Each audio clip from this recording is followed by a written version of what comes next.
Your emotions are not your friend. Let me say that again. Your emotions are not your friend. They are not some sacred inner voice guiding you toward truth and happiness. They are biological reactions designed for a world that no longer exists, a world where immediate emotional responses meant the difference between life and death. But in today's world, your emotional reactions are sabotaging your success, destroying your relationships, and keeping you trapped in cycles of regret and failure. Every single day, you make decisions based on how you feel in the moment. You get triggered by a comment and fire back with something you'll regret. You feel overwhelmed and quit on your goals. You get anxious about a presentation and avoid the opportunity that could change your career. You let anger control your words and destroy relationships that took years to build. You are being controlled by chemical reactions in your brain, and you don't even realize it. But here's what the top 1% of high achievers know that you don't. They have learned the most powerful skill in human existence, the ability to not react. The ability to feel the emotion, acknowledge it, and then choose their response based on logic, strategy, and long-term thinking, instead of the primitive impulses screaming in their heads. This is not about becoming emotionless. This is not about suppressing your feelings or pretending they don't exist. This is about taking back control of your life by mastering the space between stimulus and response, the space where your power lives, the space where your future is determined. By the time you finish this audiobook, you will never be the same person who started listening. You will have the tools, the knowledge, and the mental frameworks to control your emotions instead of being controlled by them. You will learn how to stay calm under pressure, make better decisions when stakes are high, and build the kind of unshakable inner strength that separates winners from everyone else. Chapter 1. The Hidden Cost of Emotional Reactivity. Most people have no idea how much their emotional reactions are costing them. They think it's normal to get triggered. They think it's human nature to lose control when things get difficult. They think that strong emotions are a sign of passion and authenticity. They are wrong, dead wrong, and this delusion is destroying their lives in ways they can't even see. Let me paint you a picture of what emotional reactivity actually looks like in the real world. You're in a meeting with your boss and colleagues.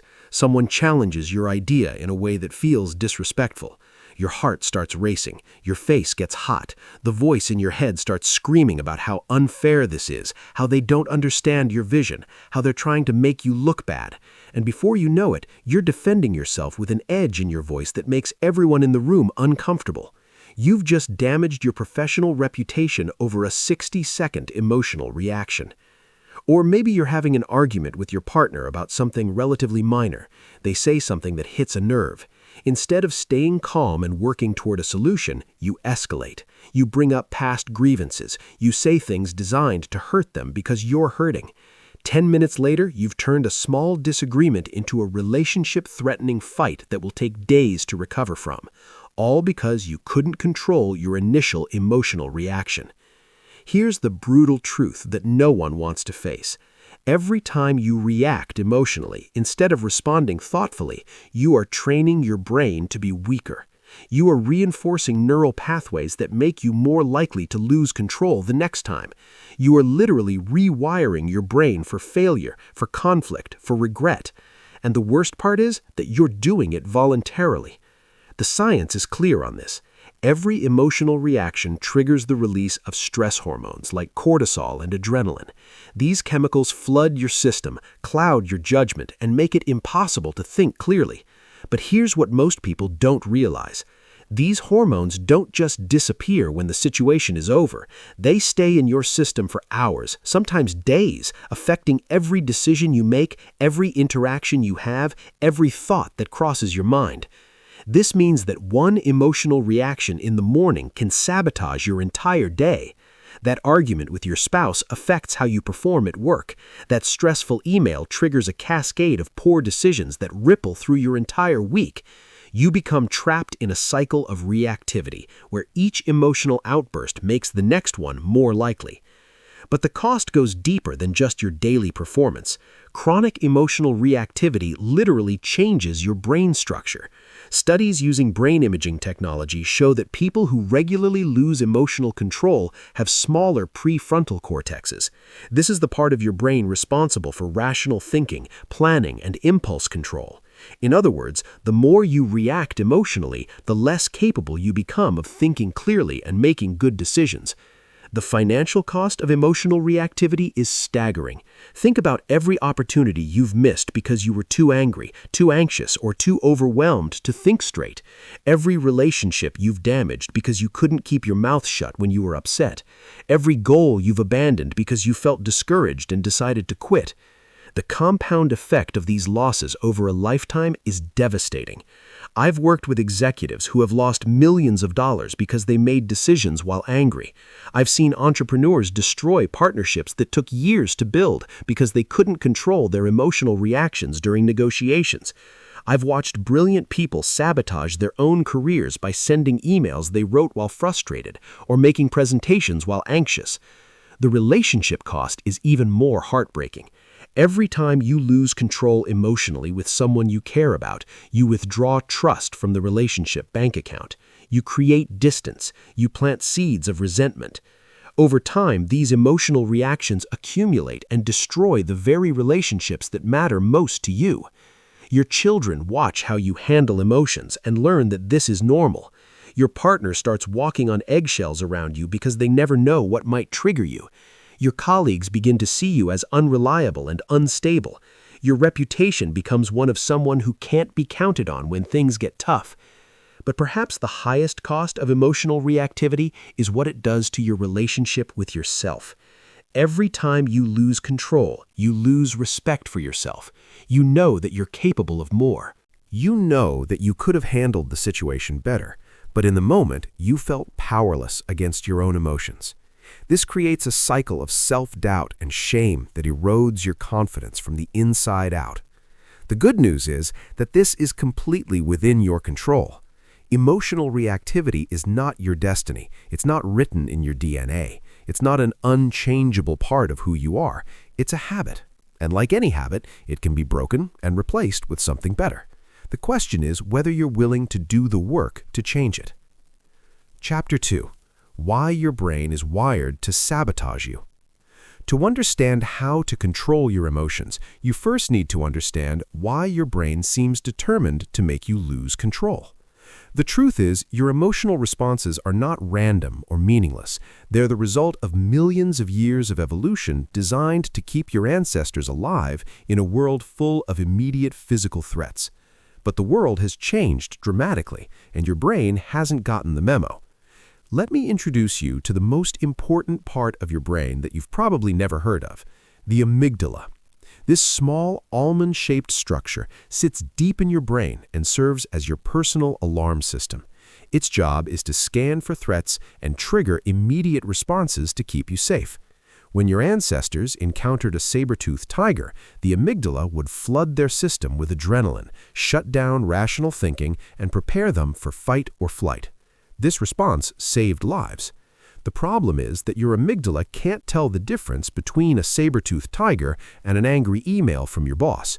It can't distinguish between a physical threat and a social threat. It treats criticism, rejection, embarrassment, and conflict as if they were life or death situations. So when your colleague questions your idea in a meeting, your amygdala sounds the alarm, just as if you were being attacked by a predator. This is called an amygdala hijack, and it happens to you more often than you realize. The moment your brain perceives a threat, rational thinking goes offline. Blood flow is redirected away from your prefrontal cortex, the part of your brain responsible for logic, planning, and impulse control, and toward your limbic system, which controls emotional responses. You literally become less intelligent when you're emotionally activated. Here's what makes this even worse. Your amygdala learns from experience, but it's terrible at learning the right lessons. Every time you have an emotional reaction to something, your amygdala files that information away as evidence that the situation was actually dangerous. This means that things that triggered you once become more likely to trigger you again. Your brain is constantly expanding the list of things it considers threats.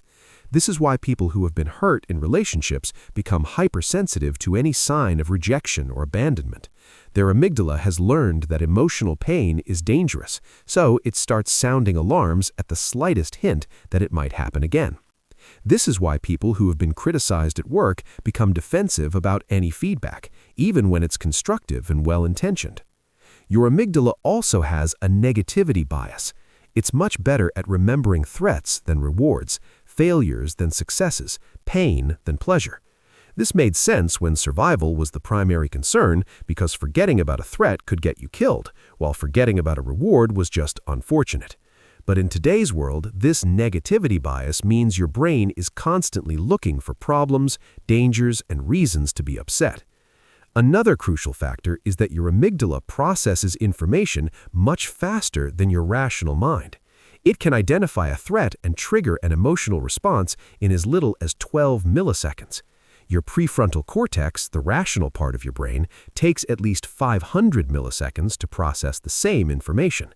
This means you're reacting emotionally long before you have a chance to think rationally about what's actually happening. This is why you sometimes find yourself getting angry or anxious and then wondering why. Your emotional brain has already decided there's a threat and started preparing your body for action before your rational brain even knows what's going on. By the time you're consciously aware of feeling angry, your heart is already racing, your muscles are tense, and stress hormones are flooding your system. The modern world makes this problem even worse because we're constantly exposed to low-level stressors that keep our amygdala on high alert. Social media notifications, news headlines designed to trigger fear and outrage, work emails that demand immediate responses, traffic jams, financial pressures, relationship conflicts. Your brain is bombarded with signals that something might be wrong, which keeps your emotional alarm system in a constant state of activation. This chronic state of alert has serious consequences for your ability to think clearly and make good decisions. When your amygdala is constantly activated, it becomes hypersensitive. Things that wouldn't normally bother you start to feel overwhelming. Your threshold for emotional reactions gets lower and lower until even minor inconveniences can trigger major emotional responses. Sleep deprivation makes this even worse. When you don't get enough quality sleep, your amygdala becomes 40% more reactive to negative stimuli. This means you're literally more likely to lose emotional control when you're tired. Stress, poor nutrition, lack of exercise, and dehydration all have similar effects on your brain's ability to regulate emotions. But here's the part that will change everything for you. Understanding that your emotional reactions are automatic doesn't mean you're powerless against them. It means you can learn to work with your brain instead of against it. You can train your prefrontal cortex to override your amygdala. You can build new neural pathways that support emotional control instead of emotional reactivity.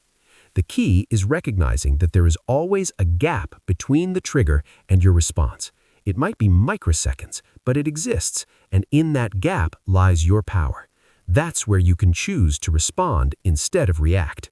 That's where you can take back control of your life. Chapter 3. The 4 Levels of Emotional Mastery. Not all emotional control is created equal. Most people think that managing emotions is a simple on-off switch. Either you're in control or you're not. Either you're calm or you're reactive. This black and white thinking is exactly why most people never develop real emotional mastery. True emotional control exists on 4 distinct levels, and understanding these levels is crucial for developing the kind of unshakable inner strength that separates champions from everyone else. Level 1 is unconscious reactivity. This is where most people spend their entire lives. At this level, you are completely at the mercy of your emotions. You feel something and you immediately act on it without any conscious choice in the matter. Someone says something that bothers you and you fire back instantly. You feel anxious about a situation and you avoid it without thinking. You get excited about an opportunity and you make impulsive decisions that you later regret. People at level 1 don't even realize they have a choice in how they respond to their emotions. They believe that their feelings are facts, that their emotional reactions are justified, and that other people are responsible for how they feel. They say things like, "You made me angry," or "I can't help the way I feel," or "I was just being honest about my emotions."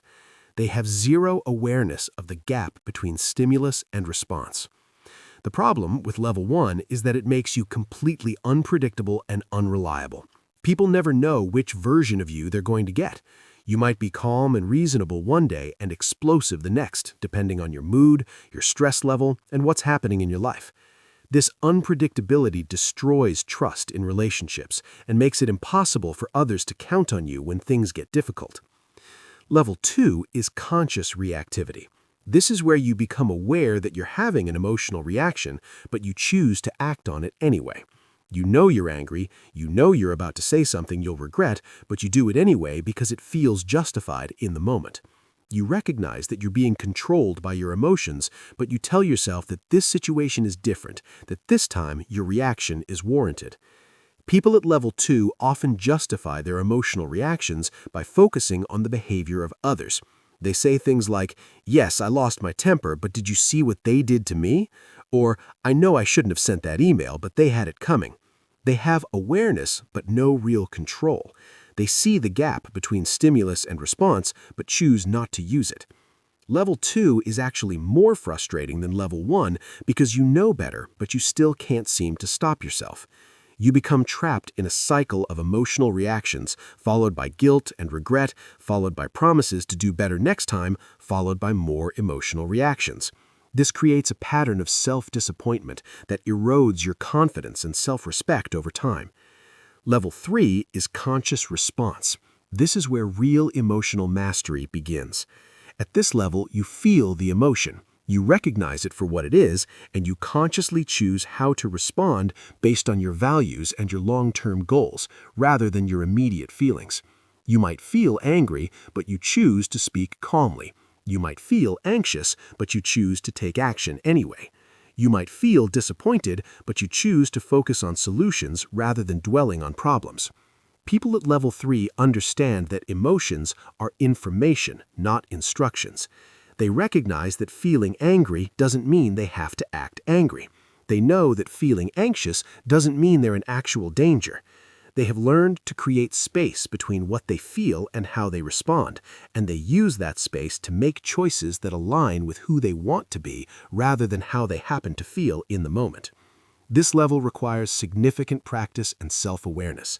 You have to become skilled at recognizing your emotional states as they arise, understanding what triggers them, and having a repertoire of alternative responses ready to deploy. You have to train yourself to pause, breathe, and think before you act. This doesn't happen overnight, but it is absolutely achievable with consistent effort. Level 4 is emotional alchemy. This is the highest level of emotional mastery, where you not only control your response to emotions, but actually transform the emotions themselves. Instead of just managing anger, you transform it into motivation. Instead of just coping with fear, you transform it into excitement. Instead of just dealing with disappointment, you transform it into curiosity about what you can learn from the experience. People at level 4 have developed such a deep understanding of their emotional patterns that they can often prevent negative emotions from arising in the first place. They have restructured their thinking patterns, their beliefs, and their mental models in ways that naturally generate more positive emotional states. When negative emotions do arise, they have the skills to quickly transform them into something more useful. This level is not about positive thinking or pretending that negative emotions don't exist. It's about developing such mastery over your internal state that you can consciously choose what to feel in any given situation. You become the director of your own emotional experience, rather than just an actor reading from a script you didn't write. The journey from level 1 to level 4 doesn't happen in a straight line. You might be at level 3 in some areas of your life and level 1 in others. You might handle work stress like a champion, but completely lose control when dealing with family drama. The goal is not perfection, but progress. Each level represents a significant upgrade in your ability to create the life you want, rather than just reacting to the life that happens to you. Most people never make it past level 2 because they don't understand that emotional mastery is a skill that can be developed. They think that some people are just naturally good at controlling their emotions while others aren't. This is completely false. Emotional control is like physical fitness. Some people might have better genetics, but anyone can get stronger with consistent training. The question you need to ask yourself is this: what level are you operating at right now? And more importantly, what level do you want to be operating at?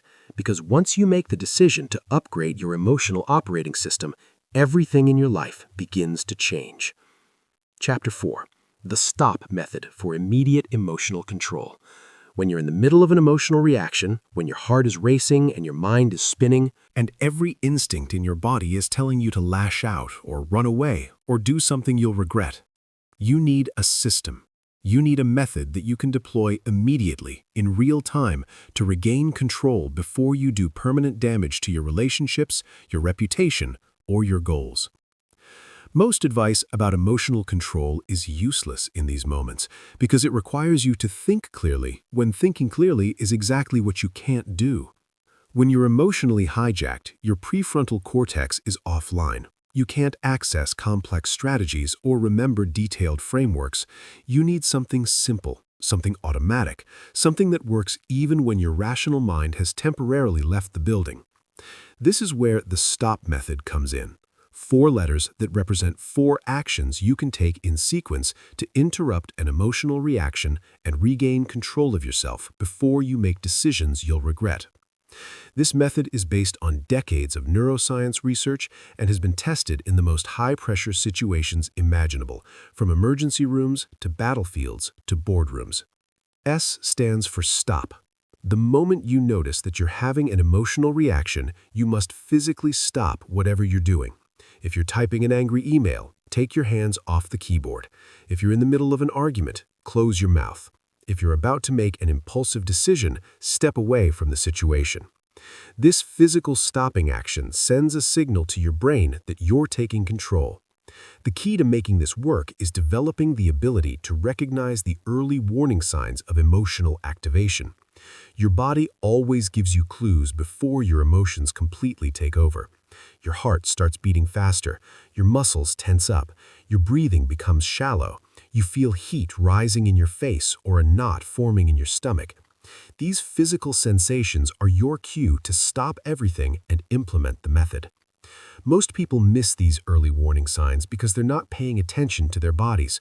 They're lost in their thoughts, focused on the external situation, completely unaware of what's happening internally until they're already in full reaction mode.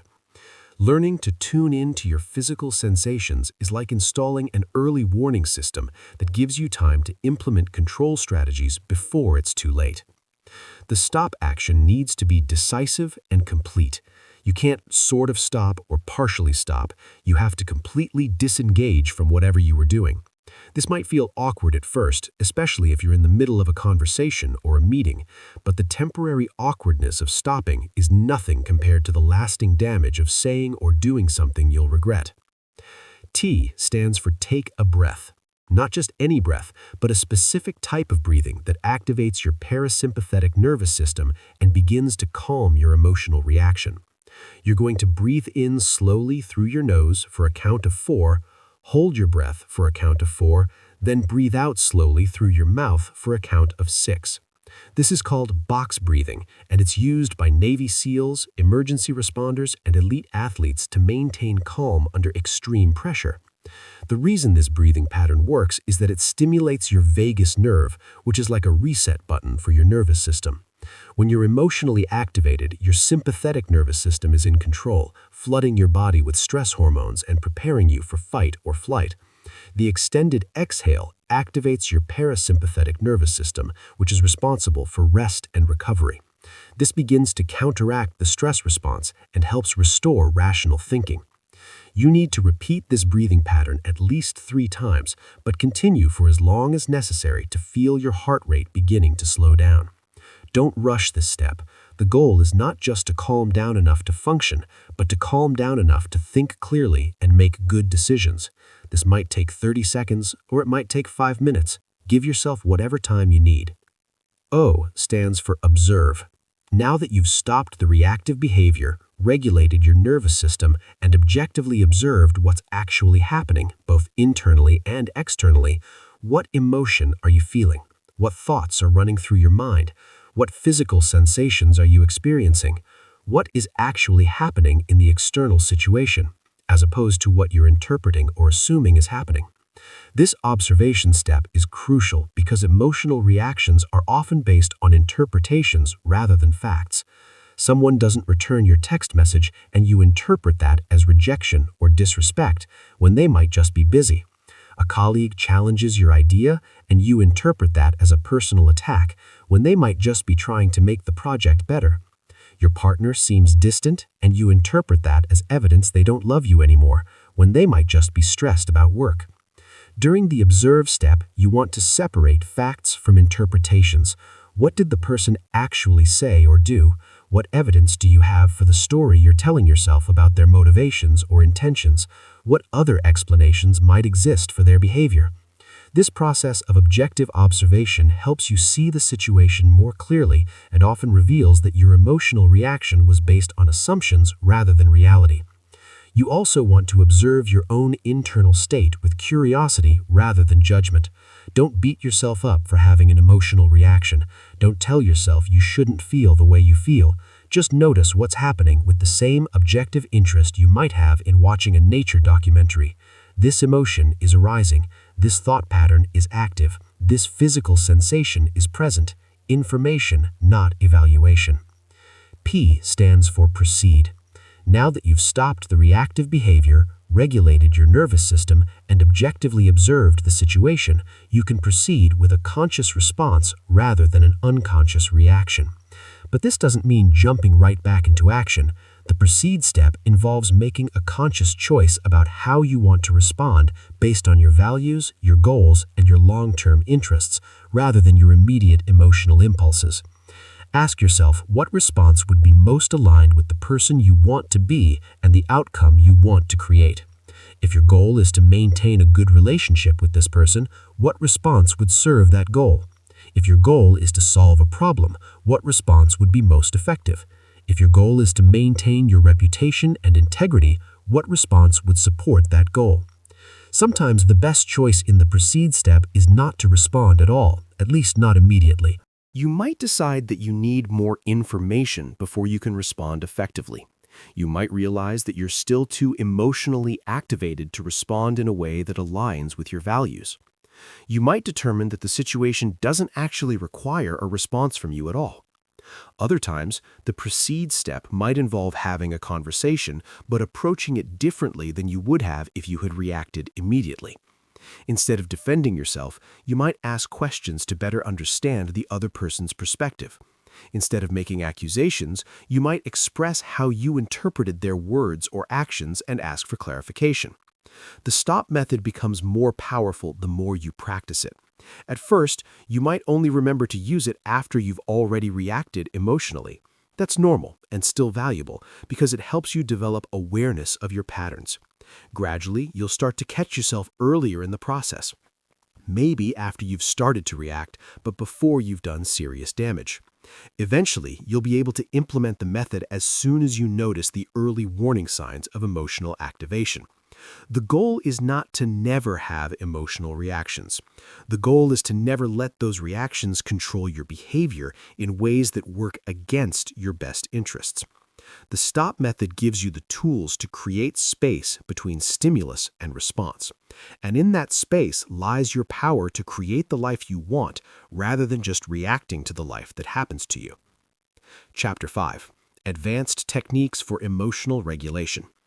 Once you've mastered the stop method and can reliably catch yourself before emotional reactions spiral out of control, you're ready for the advanced techniques that separate true masters of emotional regulation from people who just have basic impulse control.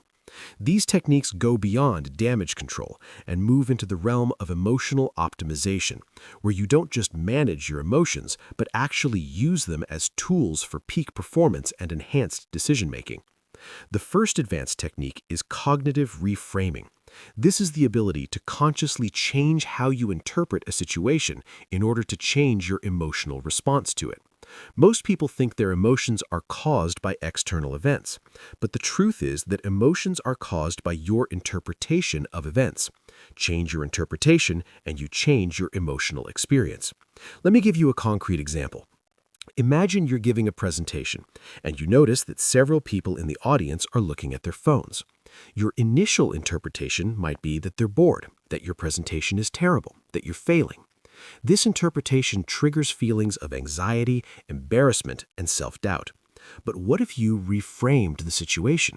What if you interpreted their phone usage as evidence that they're so engaged with your ideas that they're taking notes or looking up related information? Suddenly, the same external situation triggers completely different emotions. The key to effective cognitive reframing is developing multiple plausible interpretations for any given situation. When something happens that triggers a negative emotional response, force yourself to come up with at least 3 alternative explanations for what's happening. One interpretation that's more positive than your initial reaction, one that's more negative, and one that's completely neutral. This exercise isn't about lying to yourself or engaging in positive thinking. It's about recognizing that your initial interpretation of events is often not the only possible interpretation, and it's usually not the most accurate one. Your brain has a tendency to jump to conclusions based on incomplete information, past experiences, and cognitive biases. Reframing forces you to consider other possibilities and choose the interpretation that's most useful for your goals and well-being. The second advanced technique is emotional labeling. This involves becoming extremely precise about identifying and naming your emotional states. Most people have a very limited emotional vocabulary. They know they feel good or bad, happy or sad, but they can't distinguish between frustration and disappointment, between anxiety and excitement, between anger and hurt.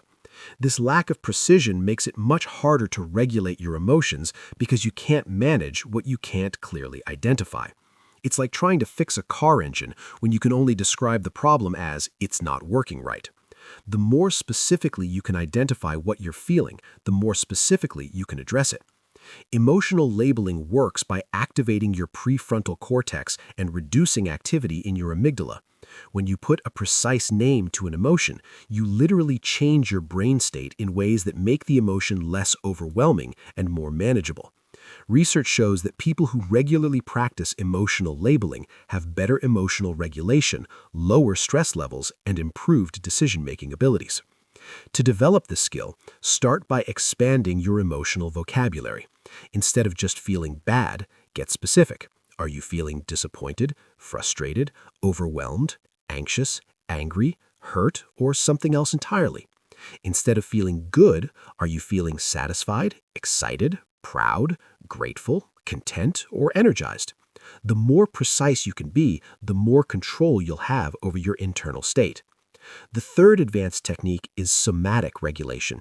This involves using your body to regulate your emotions rather than trying to control your emotions with your mind alone. Your emotional state and your physical state are intimately connected through your nervous system. By consciously changing your physical state, you can directly influence your emotional state. Progressive muscle relaxation is one of the most effective somatic regulation techniques. Starting with your toes and working your way up to your head, systematically tense each muscle group for 5 seconds, then release the tension and notice the feeling of relaxation. This process helps discharge the physical energy that builds up during emotional activation and sends a signal to your nervous system that it's safe to relax. Cold exposure is another powerful somatic regulation tool. Taking a cold shower, splashing cold water on your face, or even holding ice cubes can activate your vagus nerve and quickly shift your nervous system from sympathetic activation to parasympathetic recovery. The shock of the cold forces your body to adapt, which builds resilience and improves your ability to handle stress and emotional intensity. Movement and exercise are also crucial for emotional regulation. When you're emotionally activated, your body is prepared for action. If you don't provide an outlet for that energy, it stays trapped in your system and maintains the emotional state. Even a few minutes of vigorous movement can help process the energy and return your system to baseline. The fourth advanced technique is timeline reframing. This involves consciously shifting your perspective on time to reduce the emotional impact of current difficulties. When you're in the middle of an emotional reaction, your brain has a tendency to catastrophize and assume that current problems will last forever or have permanent consequences. Timeline reframing works by asking yourself how you'll feel about the current situation in different time frames. How will you feel about this in 1 hour, 1 day, 1 week, 1 month, 1 year? This exercise helps put temporary problems in perspective and reduces the emotional charge around them.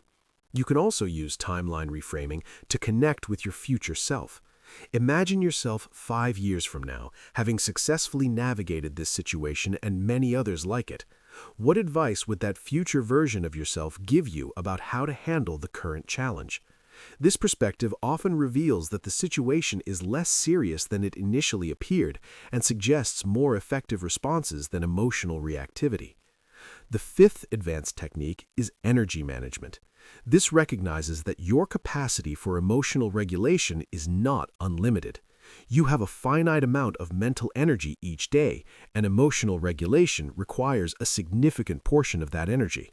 If you're constantly having to regulate intense emotions, you'll eventually experience decision fatigue and lose the ability to maintain control. Energy management involves being strategic about when and where you expend your emotional regulation resources. This might mean avoiding certain people or situations when you're already stressed or tired. It might mean scheduling difficult conversations for times when you're most mentally fresh. It might mean building recovery time into your day to restore your emotional regulation capacity. Sleep, nutrition, exercise, and stress management all play crucial roles in maintaining your emotional regulation energy. When you're sleep-deprived, hungry, sedentary, or chronically stressed, your capacity for emotional control is dramatically reduced. Taking care of your physical health is not separate from emotional mastery, it's an essential component of it. These advanced techniques require practice and patience to master. Don't try to implement all of them at once.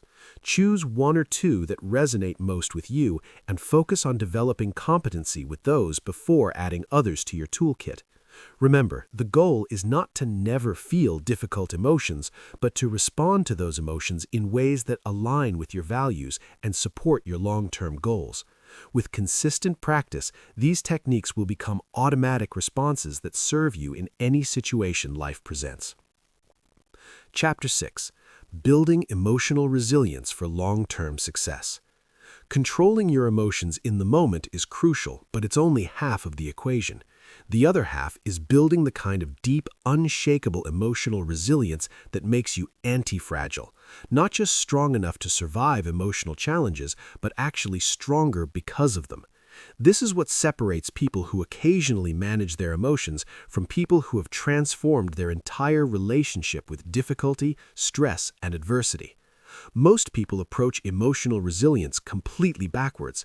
They wait until they're in crisis to try to develop coping skills. They wait until they're overwhelmed to try to build stress management techniques. They wait until they're burned out to try to create better boundaries. This is like waiting until you're drowning to learn how to swim. By the time you need the skills, it's too late to develop them effectively. True emotional resilience is built during calm periods, not during storms. It's developed through consistent daily practices that strengthen your emotional immune system, so that when challenges arise, you're already prepared to handle them with grace and effectiveness.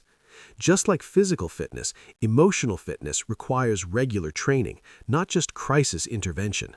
The foundation of emotional resilience is what I call baseline optimization. This is the daily maintenance of your mental, emotional, and physical state that keeps you operating at peak capacity.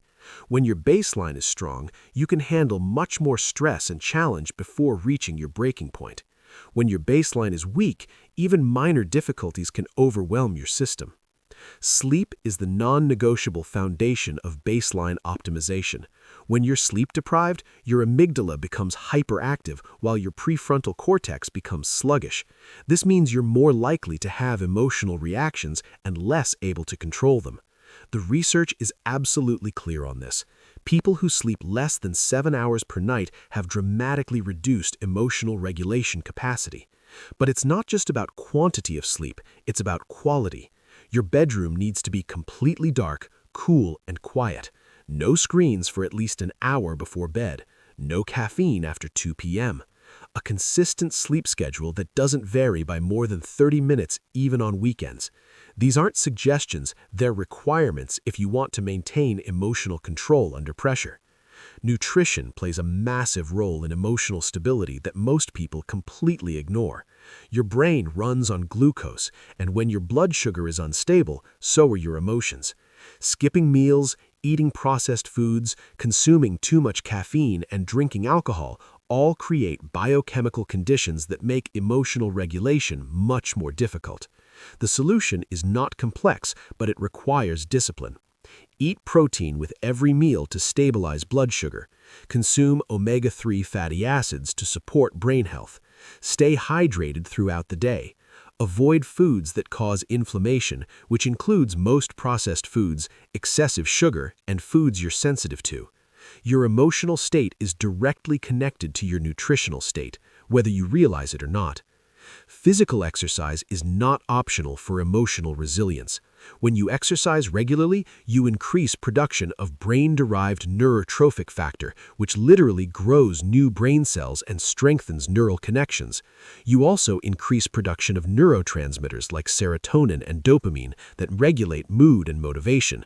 Perhaps most importantly, exercise provides a controlled stress that builds your capacity to handle uncontrolled stress. But the type of exercise matters. You need both cardiovascular exercise to build stress tolerance and strength training to build physical confidence and mental toughness.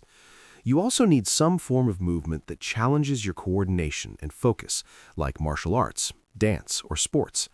This builds the mind-body connection that's essential for emotional regulation.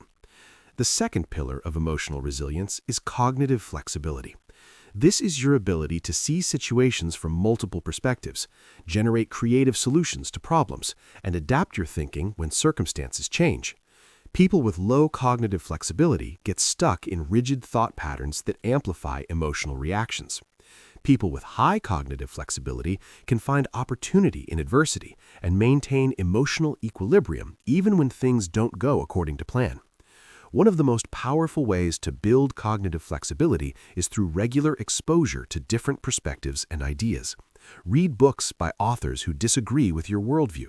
Engage in conversations with people who have different backgrounds and beliefs. Travel to places that challenge your assumptions about how life works. The goal is not to abandon your values, but to expand your mental models and increase your ability to see situations from multiple angles. Another crucial component of cognitive flexibility is developing comfort with uncertainty and ambiguity. Most emotional reactions are triggered by situations that feel uncertain or out of control. If you can learn to be comfortable with not knowing exactly how things will turn out, you'll be much less likely to have emotional reactions when life doesn't go according to plan. Practice making decisions with incomplete information. Set goals without knowing exactly how you'll achieve them.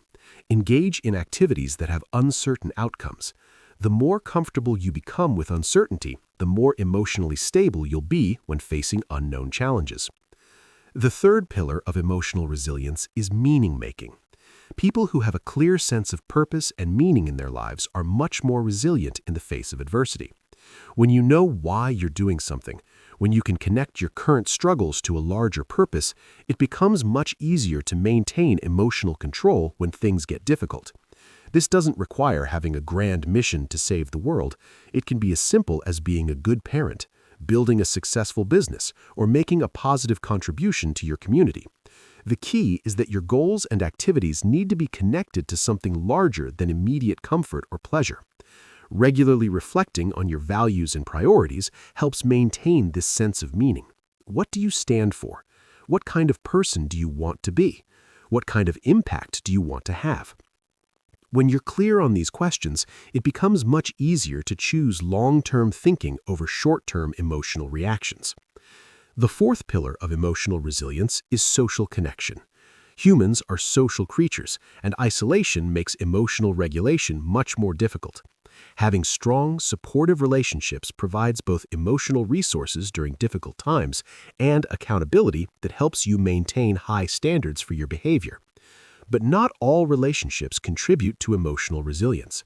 Relationships with people who are constantly dramatic, negative, or emotionally volatile will drain your emotional energy and make it harder for you to maintain control. You need relationships with people who model emotional maturity and who bring out the best in you rather than triggering your worst impulses. This means being intentional about who you spend time with. Minimize contact with people who consistently create chaos and drama in their lives. Invest more time and energy in relationships with people who are growing, learning, and working to become better versions of themselves. Your emotional state is heavily influenced by the emotional states of the people around you. The fifth pillar of emotional resilience is what I call strategic stress exposure. Just like your muscles need progressive overload to grow stronger, your emotional regulation system needs controlled challenges to develop greater capacity. If you only practice emotional control during easy times, you won't have the strength to maintain it during difficult times. This means intentionally putting yourself in situations that are slightly outside your comfort zone on a regular basis. Take on projects that are challenging but achievable. Have difficult conversations that you've been avoiding. Set goals that require you to grow beyond your current capabilities. The key is to choose your challenges rather than letting life choose them for you. Cold exposure, public speaking, martial arts training, endurance sports, and meditation retreats are all excellent forms of strategic stress exposure. They put you in controlled situations where you have to manage discomfort, uncertainty, and challenge while maintaining composure and focus. The final pillar of emotional resilience is recovery and restoration. Your emotional regulation system, like any high-performance system, needs regular maintenance and recovery. If you're constantly pushing without taking time to restore your energy, you'll eventually burn out and lose the ability to maintain emotional control.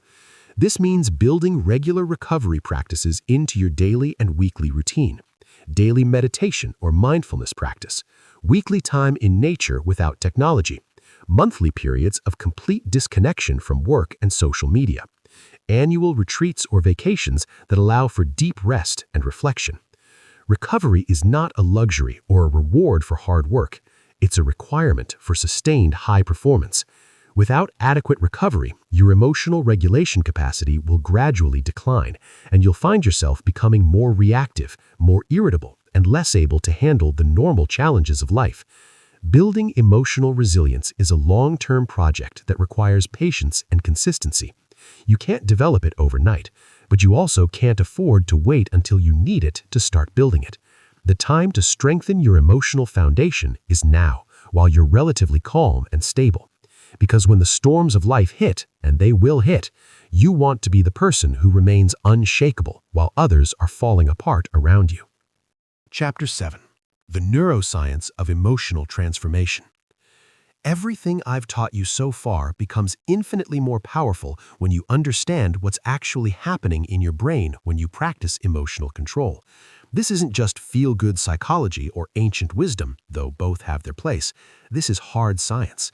Measurable, repeatable, documented changes in brain structure and function that occur when you consistently practice the techniques of emotional mastery.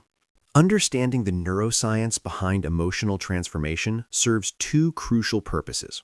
First, it gives you confidence that the work you're doing is actually creating real, lasting change, not just temporary improvements. Second, it helps you optimize your practice by understanding which specific actions create the most significant neurological changes.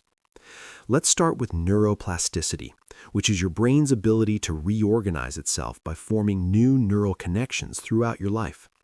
For most of human history, scientists believed that adult brains were fixed and unchangeable.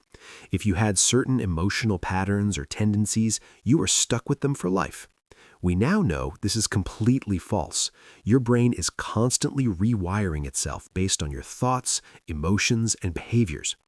Every time you choose a thoughtful response over an emotional reaction, you strengthen the neural pathways associated with self-control and weaken the pathways associated with reactivity. Every time you practice the stop method, you're literally building new brain circuitry that makes emotional control easier and more automatic.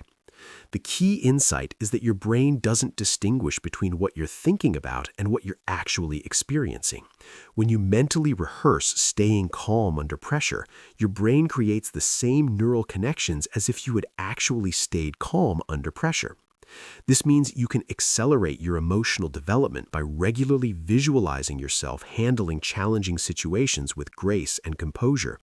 The most dramatic neuroplastic changes occur in the prefrontal cortex, which is your brain's executive center. This region is responsible for planning, decision-making, impulse control, and emotional regulation. People who regularly practice emotional control techniques show increased gray matter density in this area, meaning they literally have more brain tissue dedicated to rational thinking and self-control. Meanwhile, the amygdala, your brain's alarm system, actually shrinks in people who practice emotional regulation. This doesn't mean you become emotionless. It means your threat detection system becomes more accurate and less likely to trigger false alarms. You develop the ability to distinguish between real threats that require immediate action and perceived threats that can be handled through thoughtful response. The anterior cingulate cortex is another crucial region that changes with emotional training. This area is responsible for attention regulation and conflict monitoring. It helps you notice when you're having an emotional reaction and redirects your attention toward more constructive responses. People with stronger anterior cingulate cortexes are better at catching themselves before emotional reactions spiral out of control.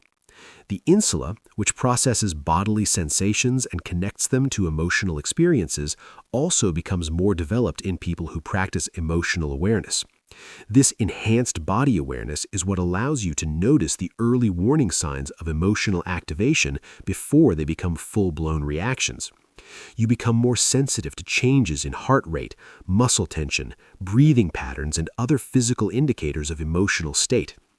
One of the most fascinating discoveries in neuroscience is that emotional regulation practice actually changes the default mode network of your brain. This is the network of brain regions that's active when you're not focused on a specific task, often called the monkey mind because it tends to jump from thought to thought without direction. In people who don't practice emotional control, the default mode network tends to generate repetitive, often negative thought patterns. Worry, rumination, self-criticism, and anxiety become the brain's default state. But in people who regularly practice emotional regulation techniques, the default mode network becomes quieter and more peaceful. Their baseline state becomes calm and centered rather than agitated and reactive. The neurotransmitter systems in your brain also undergo significant changes with emotional training. Serotonin, which regulates mood and social behavior, increases with regular practice of emotional control techniques. Dopamine, which governs motivation and reward, becomes more stable and less dependent on external validation. GABA, your brain's primary inhibitory neurotransmitter, increases, which helps reduce anxiety and promote feelings of calm. Perhaps most importantly, the stress hormone cortisol becomes much better regulated in people who practice emotional control. Chronic elevated cortisol destroys brain cells, impairs memory, weakens the immune system, and creates a cascade of health problems. People who master their emotional responses show lower baseline cortisol levels and faster cortisol recovery after stressful events. Mirror neurons add another fascinating dimension to emotional neuroscience.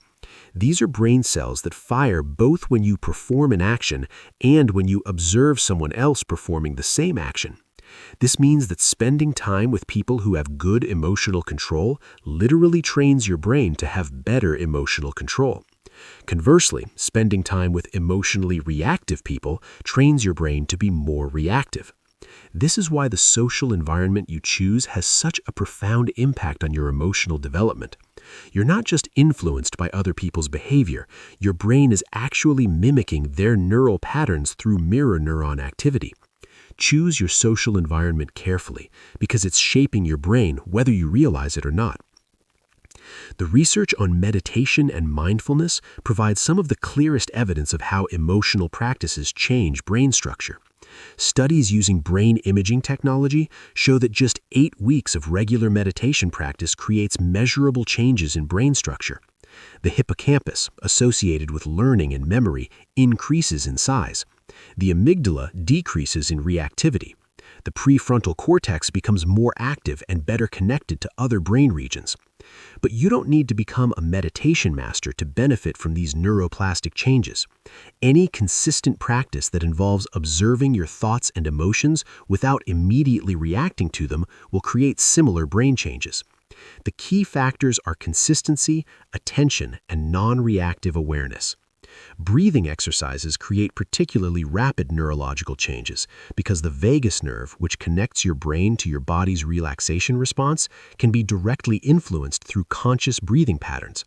The box breathing technique I taught you earlier literally activates your parasympathetic nervous system within seconds, creating immediate neurological changes that promote calm and clear thinking. Progressive muscle relaxation works by strengthening the connection between your prefrontal cortex and your motor cortex. When you consciously tense and release muscle groups, you're practicing voluntary control over your body's stress response system. This builds neural pathways that make it easier to consciously relax when you're emotionally activated. The cognitive reframing techniques I discussed earlier work by strengthening connections between your prefrontal cortex and your limbic system.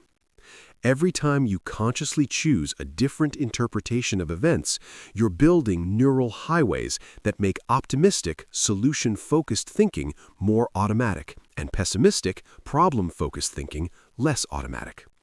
Understanding these neurological mechanisms can help you stay motivated during difficult periods of your emotional development.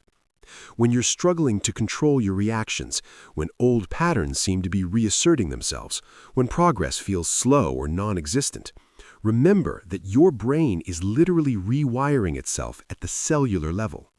Changes that feel invisible from the inside are creating measurable transformations in your neural architecture. The timeline for neuroplastic changes varies depending on the specific technique and the consistency of practice. But most people begin to notice differences in their emotional reactivity within 2 to 4 weeks of regular practice. Significant structural changes in brain gray matter typically occur within 8 to 12 weeks. Complete transformation of emotional patterns usually takes 6 months to 2 years of consistent practice. This is both encouraging and sobering. Encouraging because it means that lasting change is absolutely possible and backed by hard science. Sobering because it means there are no shortcuts or quick fixes. Emotional mastery requires the same kind of patient, consistent training as physical fitness or musical skill. But here's what makes it all worthwhile. Once these neural changes become established, they tend to be permanent. Unlike temporary behavior modifications that require constant effort to maintain, neuroplastic changes create new baseline patterns that become your brain's default mode of operation. The person who struggles to control their emotions becomes the person who naturally responds with wisdom and composure. The neuroscience of emotional transformation proves that you are not stuck with the emotional patterns you developed in childhood or the reactive tendencies that have characterized your adult life. Your brain is plastic, adaptable, and constantly changing based on how you use it. Every moment of emotional control practice is an investment in the literal rewiring of your neural circuitry for greater peace, effectiveness, and life satisfaction. Chapter 8. Mastering emotional control in high-pressure situations. Everything you've learned so far gets tested when the stakes are high and the pressure is intense. It's one thing to practice emotional control during your morning meditation or when you're having a minor disagreement with a coworker. It's entirely different when you're facing a crisis that could destroy your career, end your relationship, or threaten everything you've worked to build. High-pressure situations reveal who you really are beneath the surface politeness and social conditioning. They strip away pretense and expose your true level of emotional mastery. Most people perform worse under pressure because they let the intensity of the situation overwhelm their rational thinking. But elite performers actually get better under pressure because they've trained specifically for these moments. The difference between people who crack under pressure and people who thrive under pressure is not talent, intelligence, or luck. It's preparation. Specifically, it's emotional preparation. When you've trained your nervous system to remain calm and your mind to think clearly during intense situations, pressure becomes an advantage rather than a liability. The first key to pressure performance is understanding that pressure is not external, it's internal. The situation itself is neutral. It only becomes pressurized when your mind interprets it as threatening or overwhelming. Two people can face identical circumstances and have completely different stress responses based on how they frame the situation in their minds.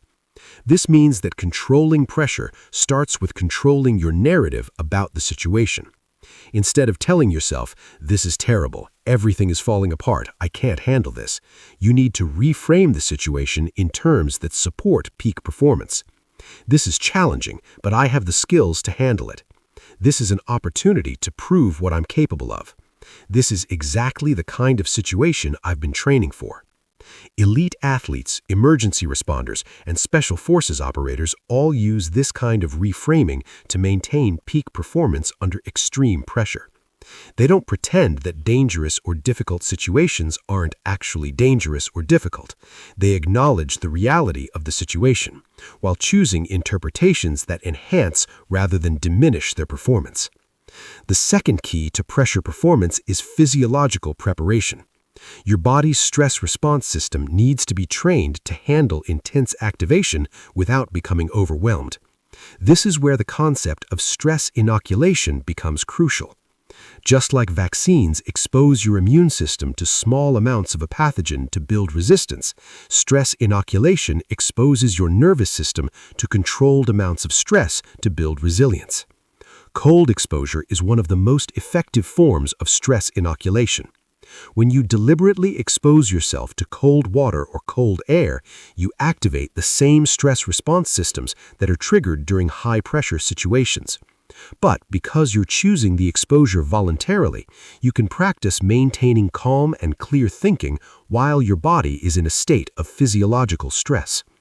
The key is not just to endure the cold, but to practice specific emotional control techniques while exposed to it. Breathe slowly and deeply. Relax your muscles. Maintain positive self-talk. Keep your mind focused on the present moment rather than anticipating how much longer the exposure will last. These are exactly the same skills you need during high-pressure situations. When you push yourself to your physical limits during workouts, you're training your ability to maintain mental discipline while your body is under extreme stress. The discomfort you feel during intense exercise is similar to the discomfort you feel during high-pressure situations. Learning to stay mentally tough during physical challenges translates directly to staying mentally tough during emotional challenges. The third key to pressure performance is attention management. Under pressure, your mind tends to scatter in multiple directions simultaneously. You start thinking about all the things that could go wrong, all the people who are watching, all the consequences of failure. This divided attention makes it impossible to perform at your best because peak performance requires complete focus on the task at hand. The solution is to develop what I call laser focus. This is the ability to concentrate all of your mental energy on the specific actions you need to take right now in this moment to handle the situation effectively. Everything else becomes irrelevant background noise that you acknowledge but don't engage with. Developing laser focus requires practice during low-pressure situations. Set a timer for 10 minutes and choose a single task to focus on completely. Every time your mind wanders to something else, gently bring your attention back to the task. Start with simple tasks like reading a book or doing basic math problems. Then gradually increase the complexity and add distractions. During high-pressure situations, use the same technique. Identify the most important action you need to take right now and focus completely on that action. Don't think about the next 10 steps, just focus on the immediate next step. Don't think about all the people who are depending on you, just focus on the specific task in front of you. The fourth key to pressure performance is emotional granularity. Most people experience pressure as a generic feeling of stress or anxiety, but stress and anxiety are umbrella terms that cover many different specific emotions. The more precisely you can identify what you're actually feeling, the more effectively you can address it. Are you feeling anxious about the outcome? Or are you feeling excited about the challenge? Are you feeling overwhelmed by the complexity of the situation? Or are you feeling focused by the clarity of what needs to be done? Are you feeling afraid of failure, or are you feeling motivated to succeed? The physiological sensations might be similar, but the meanings and the appropriate responses are very different. Practice emotional labeling during calm periods so that you can access this skill during intense periods. Keep an emotion journal where you identify specific emotions you experience throughout the day. Learn the difference between frustration and disappointment, between anxiety and excitement, between anger and hurt. The more nuanced your emotional vocabulary becomes, the more precisely you can regulate your emotional state. The fifth key to pressure performance is process focus versus outcome focus. Under pressure, most people become obsessed with results. They think constantly about whether they're going to succeed or fail, what other people will think, what the consequences will be. This outcome focus creates additional pressure and divides attention away from the actions that actually determine the outcome. Elite performers focus on process rather than outcomes. They concentrate on executing the specific skills and strategies they've trained, trusting that good processes will lead to good outcomes. A surgeon focuses on making precise incisions, not on whether the patient will survive. A pilot focuses on following proper procedures, not on whether the plane will crash. A negotiator focuses on asking good questions and listening carefully, not on whether they'll get the deal. This process focus is liberating because it puts you in control of what you can actually control.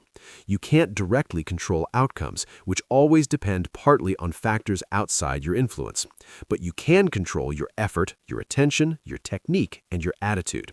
When you focus on these controllable factors, pressure decreases and performance improves. The sixth key to pressure performance is contingency planning. One of the reasons high-pressure situations feel so overwhelming is that they often involve unexpected developments that we haven't prepared for. When you don't know how you'll respond if things go wrong, the uncertainty itself becomes a source of additional pressure. Elite performers reduce this uncertainty by thinking through multiple scenarios in advance and developing specific plans for each possibility. They ask themselves, what will I do if this happens? What about if that happens? How will I respond if everything goes wrong? This mental rehearsal builds confidence and reduces the cognitive load during actual high-pressure situations. But contingency planning has to be balanced with present-moment focus. You want to have plans ready for different scenarios, but once you're in the situation, you need to focus on executing your current plan, rather than constantly second-guessing and revising. The time for planning is before the pressure situation, not during it. The final key to pressure performance is recovery and reflection. High-pressure situations take a significant toll on your mental and emotional resources. Even when you handle them well, if you don't deliberately recover and process the experience, you'll gradually become more vulnerable to pressure rather than more resilient. After any high-pressure situation, take time to deliberately decompress. Use breathing exercises, physical movement, or relaxation techniques to help your nervous system return to baseline. Avoid making major decisions or engaging in additional stressful activities until you've had time to recover. Then, once you've recovered, reflect on the experience with curiosity rather than judgment. What worked well? What could you improve? What did you learn about yourself and your capabilities? How can you apply these lessons to future high-pressure situations? This reflection process helps consolidate the learning and builds confidence for handling similar situations in the future. Remember, pressure is a privilege. It means you're in situations that matter, facing challenges that are worthy of your best effort. Most people spend their lives avoiding pressure and therefore never discover what they're truly capable of. When you learn to thrive under pressure, you gain access to opportunities and achievements that are impossible for people who crumble when the stakes are high. Chapter 9. Transforming Negative Emotions into Fuel for Success. Most people treat negative emotions like toxic waste that needs to be disposed of as quickly as possible. They try to suppress anger, avoid sadness, eliminate fear, and escape frustration. This approach is not only ineffective, it's counterproductive. Negative emotions contain enormous amounts of energy and information that, when properly harnessed, can become rocket fuel for achieving your most ambitious goals. The problem is not that you experience negative emotions. The problem is that you don't know how to transform them into something useful. You let them drain your energy instead of directing that energy toward productive action. You let them cloud your judgment instead of using them to clarify your priorities. You let them paralyze you instead of using them to motivate breakthrough performance. Every negative emotion you experience is your psyche's way of communicating important information about your situation, your values, and your goals. Anger tells you that something important to you is being threatened or violated. Fear tells you that you're facing uncertainty or potential loss. Sadness tells you that you've lost something valuable or meaningful. Frustration tells you that you're being blocked from something you want. Instead of trying to make these emotions go away, you need to learn how to decode their messages and channel their energy in productive directions. This is the difference between emotional suppression, which weakens you, and emotional alchemy, which strengthens you. Let's start with anger, which is perhaps the most misunderstood and mismanaged emotion. Most people either explode with anger, destroying relationships and creating regret, or they suppress anger, letting it build up until it explodes anyway or turns into resentment and bitterness. Both approaches waste the enormous energy that anger contains. Anger is your psyche's emergency response to perceived injustice or threat. It floods your system with energy and focus to help you fight back against whatever is attacking you or what you value. This energy can be destructive when directed at other people through blame, criticism, or aggression, but it can be incredibly productive when directed towards solving problems, overcoming obstacles, and creating positive change. The key to transforming anger is to separate the energy from the target. Instead of directing your anger at the person or situation that triggered it, redirect that energy toward constructive action. Use the focus and determination that anger provides to work harder on your goals, to solve problems more aggressively, to push through obstacles that would normally stop you. Some of the greatest achievements in human history have been fueled by transformed anger. Entrepreneurs who built billion-dollar companies because they were angry about problems that weren't being solved. Athletes who dominated their sports because they were angry about being underestimated. Activists who changed the world because they were angry about injustice. The emotion that destroys most people became the driving force for extraordinary success. Fear is another emotion that most people handle completely wrong. They try to eliminate fear, or they let fear paralyze them into inaction. But fear contains crucial information about what matters most to you. You only feel afraid about losing things that are valuable to you or failing at things that are important to you.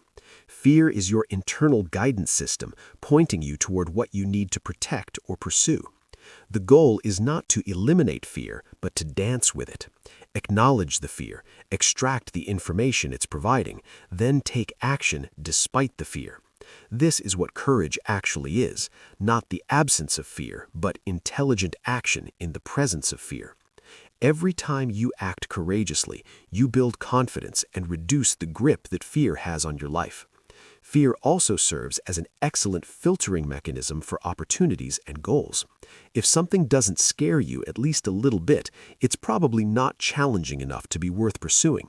The goals that frighten you are usually the ones with the highest potential for growth and achievement. Instead of avoiding these goals, let your fear guide you toward them. Sadness and disappointment are emotions that most people try to avoid at all costs, but they contain some of the most valuable information your psyche can provide. Sadness tells you what you truly value by showing you what hurts to lose. Disappointment tells you what you genuinely want by showing you what hurts not to achieve. Most people experience sadness and disappointment as pure loss, but they're actually clarifying experiences. They help you distinguish between what you think you want and what you actually want, between what others expect you to value and what you authentically value. This clarity is invaluable for making better decisions about how to invest your time, energy, and resources. Sadness also creates empathy and connection with others who have experienced similar losses. Many of the most meaningful relationships and the most impactful contributions are born from shared experiences of sadness and recovery. Instead of viewing sadness as weakness, recognize it as a sign of your capacity to love deeply and care authentically. Frustration is perhaps the most commonly experienced negative emotion in modern life, and it's also the most commonly wasted. Frustration arises when there's a gap between where you are and where you want to be, between what's happening and what you want to happen.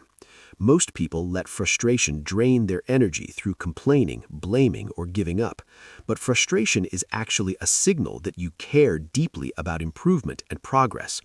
The energy of frustration can be transformed into determination and persistence. Instead of being frustrated by obstacles, become fascinated by them. Instead of being frustrated by setbacks, become more committed to finding solutions. Instead of being frustrated by other people's limitations, become more focused on developing your own capabilities. Frustration is also an excellent diagnostic tool for identifying areas where you need to develop new skills or strategies. If you keep getting frustrated by the same types of situations, it's usually because you're trying to solve new problems with old approaches. The frustration is telling you that it's time to upgrade your capabilities. Anxiety and worry are forward-looking emotions that most people experience as pure torture. But anxiety contains important planning information about potential challenges you need to prepare for. Instead of trying to eliminate anxiety, use it as a strategic planning tool. What specifically are you worried about? What would you need to do to address those concerns?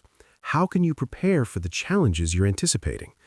The key is to transform vague anxiety into specific action plans. Most anxiety is caused by unclear threats and uncertain timelines. When you force yourself to get specific about what you're worried about and what you can do about it, anxiety often transforms into useful preparation. Worry becomes productive when it leads to preparation, and counterproductive when it leads to rumination. The difference is action. Productive worry asks, what can I do to prepare for this potential problem? Counterproductive worry asks, what if this terrible thing happens over and over without generating any useful responses? Guilt and shame are perhaps the most painful emotions to experience, but they also contain some of the most important information about your values and integrity. Guilt tells you when your actions don't align with your values. Shame tells you when your behavior doesn't align with your identity. Both emotions are painful precisely because they indicate misalignment between who you are and who you want to be. Instead of trying to escape guilt and shame, use them as course correction signals. What do these emotions tell you about what you value? What changes do you need to make to better align your actions with your values? How can you use this information to become more consistent with your highest self? The key to transforming any negative emotion is to approach it with curiosity rather than resistance. Instead of asking, how can I make this feeling go away? Ask, what is this feeling trying to tell me? How can I use this energy productively? What action can I take that honors the message while moving me toward my goals? This transformation requires practice and patience. Your habitual response to negative emotions has been reinforced over many years, and it won't change overnight. But every time you choose to transform rather than suppress or indulge a negative emotion, you build the neural pathways that make this process more automatic. The goal is not to become someone who never experiences negative emotions. The goal is to become someone who can quickly and effectively transform those emotions into fuel for positive action. When you master this skill, you'll discover that setbacks become set-ups. Obstacles become opportunities, and the very experiences that break most people become the experiences that make you stronger. Chapter 10. Building Unshakable Confidence Through Emotional Mastery. Confidence is not what most people think it is. It's not the absence of doubt or fear. It's not the belief that you'll never fail or face challenges. It's not the feeling that you're better than other people or that success is guaranteed. Real confidence is something much deeper and more powerful than any of these surface-level definitions. True confidence is the unshakable knowledge that you can handle whatever life throws at you. It's the quiet certainty that you have the emotional tools, mental frameworks, and inner resources to navigate any challenge, setback, or uncertainty that comes your way. It's not about never falling down. It's about knowing you can always get back up. This kind of confidence can only be built through one process: repeatedly facing difficult situations and proving to yourself that you can handle them with grace and effectiveness. You cannot think your way to confidence. You cannot affirm your way to confidence. You cannot fake your way to confidence. You can only build confidence through evidence, and evidence comes from action. But here's what most people get wrong about building confidence. They think they need to wait until they feel confident before they take action. They think confidence is a prerequisite for facing challenges rather than a result of facing challenges. This backwards thinking keeps them trapped in cycles of self-doubt and limitation because they're waiting for a feeling that can only come from doing the very things they're afraid to do. The confidence-building process works in reverse. You take action despite feeling uncertain or afraid. You handle the situation better than you expected. You extract the lessons and grow stronger. Your brain updates its assessment of your capabilities. Your confidence increases. Then you're ready to take on slightly bigger challenges, and the cycle continues. This is why emotional mastery is the foundation of unshakable confidence. When you know you can control your reactions regardless of what happens, when you know you can stay calm under pressure, when you know you can think clearly even when emotions are running high, you develop an inner certainty that makes you nearly impossible to shake. Most people's confidence is built on external factors that they can't control. They feel confident when things are going well, when other people approve of them, when they're successful by conventional standards. But this kind of confidence is fragile because it depends on circumstances that can change at any moment. Real confidence is built on internal factors that you can control. The first pillar of unshakable confidence is emotional self-reliance. This is the knowledge that your emotional state is not dependent on other people's behavior, external circumstances, or unpredictable events. You know that you can generate the emotional states you need through your own thoughts, actions, and practices. You don't need other people to make you feel good about yourself, and you don't let other people's negativity drag you down. Emotional self-reliance is built through consistent practice of the emotional regulation techniques you've learned. Every time you successfully manage your emotional state during a challenging situation, you prove to yourself that you have this capability. Every time you choose your response rather than reacting automatically, you build evidence that you're in control of your inner experience.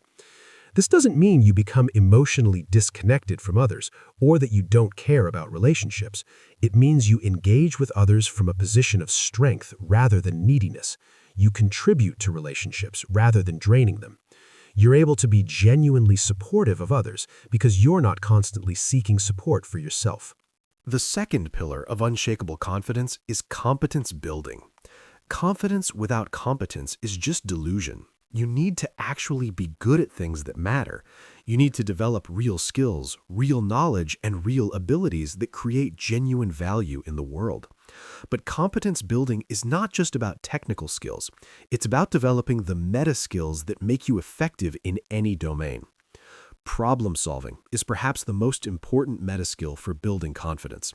When you know you can figure things out, when you have a systematic approach to breaking down complex challenges and finding solutions, you become much more willing to take on difficult situations. You're not intimidated by unfamiliar problems because you trust your ability to learn and adapt. Communication is another crucial meta skill. When you can express your ideas clearly, listen effectively, and navigate difficult conversations with skill, you become much more confident in social and professional situations. You're not afraid of conflict because you know how to handle it constructively.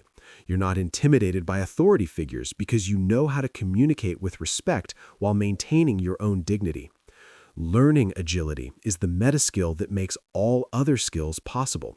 This is your ability to quickly acquire new knowledge and capabilities as situations require. When you know you can learn anything you need to learn, you're not limited by your current knowledge base. You become confident about taking on challenges that require skills you don't yet have because you trust your ability to develop those skills. The third pillar of unshakable confidence is integrity alignment. This is the consistency between your values, your words, and your actions. When these three elements are aligned, you develop an inner strength that makes you nearly impossible to shake because you know you're living authentically. When they're misaligned, you feel weak and uncertain because you're not sure who you really are or what you really stand for. Most people compromise their integrity gradually through small decisions that seem insignificant at the time. They tell little lies to avoid discomfort. They make commitments they don't intend to keep. They act in ways that contradict their stated values. Each compromise weakens their inner foundation and erodes their confidence. Building integrity alignment requires ruthless honesty about what you actually value versus what you think you should value. It requires making your word mean something by only making commitments you intend to keep. It requires having the courage to act in accordance with your values, even when it's difficult or costly. When your integrity is intact, you develop what I call unshakable presence. People can sense that you're authentic, that you're not trying to be someone you're not, that you're comfortable with who you are. This presence is magnetic and creates opportunities that are not available to people who are constantly trying to impress others or fit in. The fourth pillar of unshakable confidence is resilience building. This is your track record of recovering from setbacks, learning from failures, and coming back stronger from difficult experiences. Every time you face adversity and emerge better than before, you build evidence that challenges don't break you, they make you stronger. Most people try to avoid adversity, but this actually weakens their confidence because they never prove to themselves that they can handle difficult situations. They remain fragile and fearful because they have no evidence of their own resilience. Building unshakable confidence requires deliberately seeking challenges that test your limits and force you to grow. This doesn't mean being reckless or seeking unnecessary suffering. It means choosing growth over comfort, challenge over security, and expansion over safety. It means taking on projects that scare you, having conversations you've been avoiding, and pursuing goals that require you to become more than you currently are. The key is to approach these challenges with the right mindset. You're not trying to prove that you're already perfect. You're trying to prove that you can learn and grow. You're not trying to never fail. You're trying to prove that you can recover from failure. You're not trying to avoid all mistakes. You're trying to prove that you can learn from mistakes and use them to become better. The fifth pillar of unshakable confidence is future orientation. This is your ability to make decisions based on who you're becoming rather than who you are right now. It's the understanding that your current limitations are temporary and that your potential for growth is virtually unlimited. When you operate from this perspective, present challenges become stepping stones rather than roadblocks. Most people are trapped by their past experiences and current limitations. They think, I'm not good at public speaking, or I'm not a leader, or I'm not confident enough for that opportunity.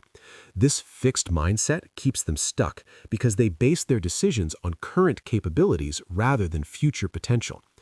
Building future orientation requires regularly visualizing the person you're becoming and making decisions from that future identity. Ask yourself, what would the confident version of me do in this situation? Then do that thing. Even if you don't feel ready, act as if you're already the person you want to become, and eventually you will become that person. The sixth pillar of unshakable confidence is contribution focus. This is the shift from asking, what can I get, to what can I give? When you focus on how you can add value, solve problems, and help others succeed, you become less self-conscious and more naturally confident.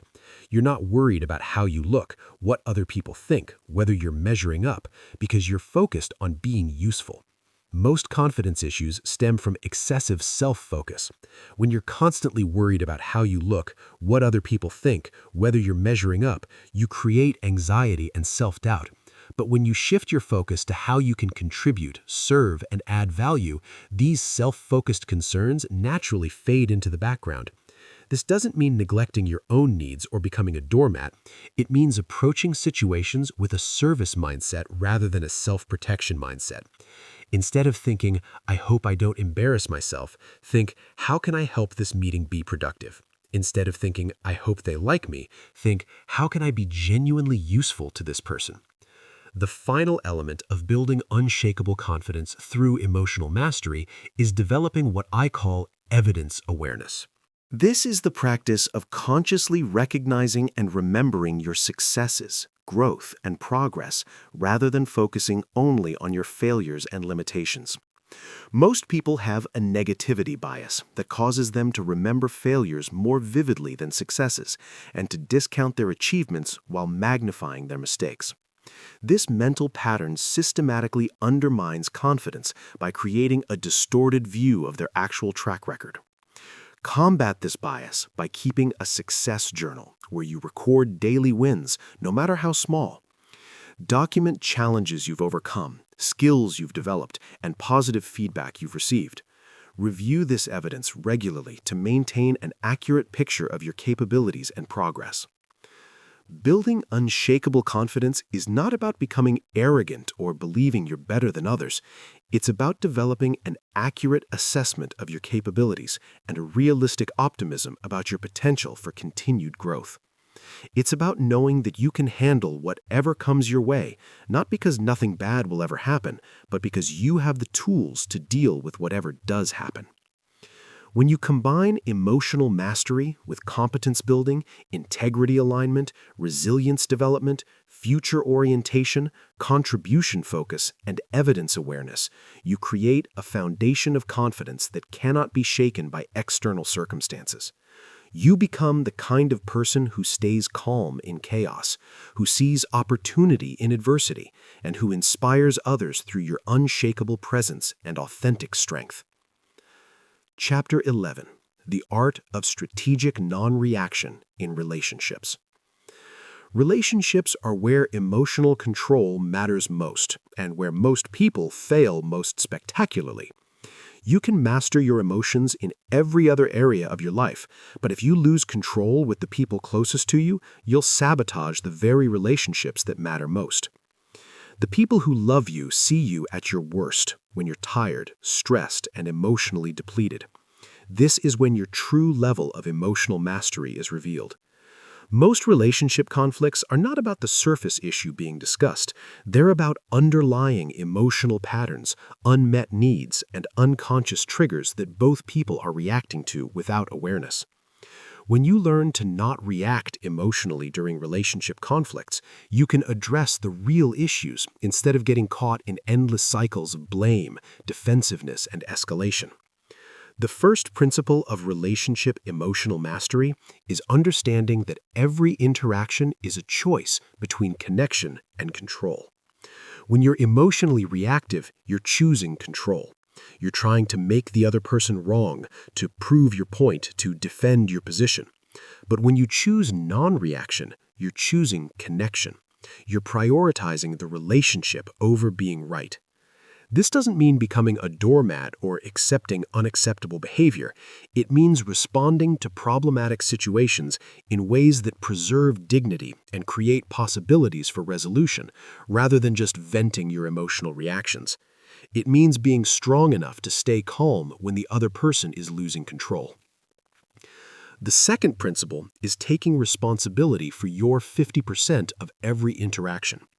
You cannot control the other person's words, actions, or emotional state, but you have complete control over your response to their words, actions, and emotional state.